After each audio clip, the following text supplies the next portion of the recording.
आज हम आपको मत्स्य अवतार की कथा सुनाने जा रहे हैं। एक बार ब्रह्मा जी की असावधानी के कारण एक बहुत बड़े दैत्यों ने वेदों को चुरा लिया और उस दैत्य का नाम अहग्रीव था। वेदों को चुरा लिए जाने के कारण ज्ञान लुप्त हो गया, चारों ओर अज्ञान का अंधकार फैल गया और पाप तथा अधर्म का बोलबाला हो गया। तब भगवान विष्णु ने धर्म की रक्षा के लिए मत्स्य रूप धारण करके अहग्रीव का वध किया और वेदों की रक्षा की। भगवान ने मत्स्य का रूप किस प्रकार धारण किया, इसकी विस्मरणीय कथा इस प्रकार है। कल्पांत के पूर्व एक पुण्यात्मा राजा तप कर रहा था। राजा का नाम सत्यव्रत था। सत्यव्रत पुण्यात्मा तो था ही, बड़े उदार हृदय का भी था। प्रभात का समय था, सूर्योदय हो चुका था। सत्यव्रत कृतमाला नदी में स्नान कर रहा था।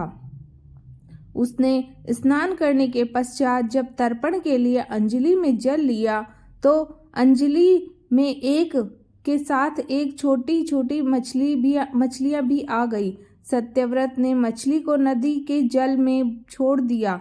मछली बोली, राजन, जब जल के बड़े बड़े जीव छोटे छोटे जीवों को मारकर खा जाते हैं, अवश्य कोई बड़ा जीव मुझे भी मारकर खा जाएगा।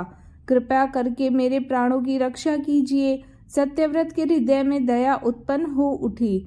उसने मछली को जल में भरे हुए अपने कमंडल में डाल लिया।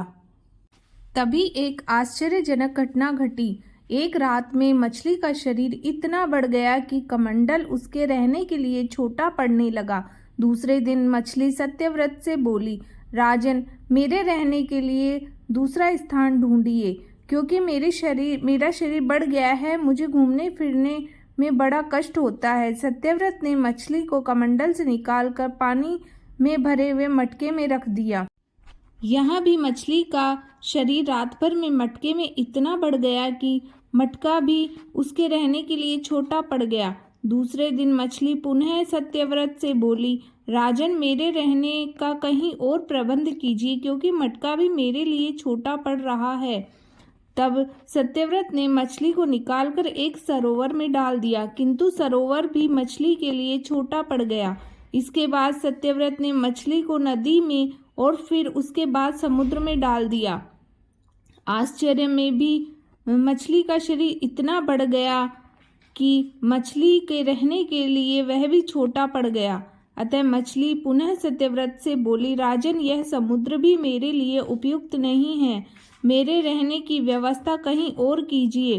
अब सत्यव्रत विस्मित हो उठा। उसने आज तक ऐसी मछली कभी नहीं देखी थी। वह विस्मय भरे स्वर में बोला, मेरी बुद्धि का विस्मय के सागर में डुबो देने वाले आप कौन हैं?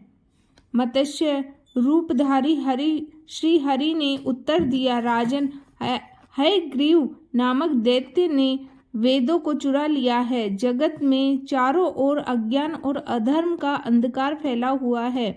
मैंने अहग्री को मारने के लिए ही मत्स्य रूप धारण किया है। आज से 7वें दिन पृथ्वी प्रलय के चक्र में फिर जाएगी।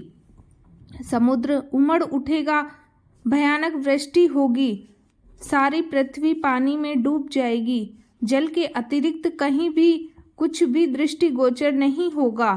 आपके पास एक नाव पहुंचेगी। आप सभी अनाजों और औषधियों के बीज को लेकर सप्तऋषियों के साथ नाव में बैठ जाइएगा।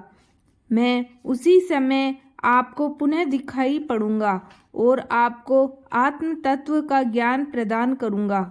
सत्यव्रत उसी दिन से हरि का स्मरण करते हुए प्रलय की प्रतीक्षा करने लगे। 7वें दिन प्रलय का दृश्य उपस्थित हो उठा। समुद्र भी उमड़ कर अपनी सीमाओं से बाहर बहने लगा।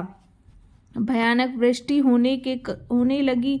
थोड़ी ही देर में सारा पृथ्वी पर जल ही जल हो गया।